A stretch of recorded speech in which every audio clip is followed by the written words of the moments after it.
Portrait of Palacio. Okay.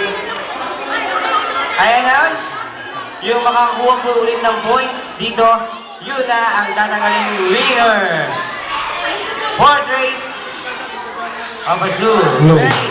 10, 9, 8, 7, 6, 5, 4, 3, 2, 1, and Chris! Parang mahirap ah. And I think, kasi po ang kadalasang nakikita sa zoo ay yung pinakamalalaki talaga. So I think ang nanalo natin is Team B! Palakpakan natin yung ating Team B. Okay.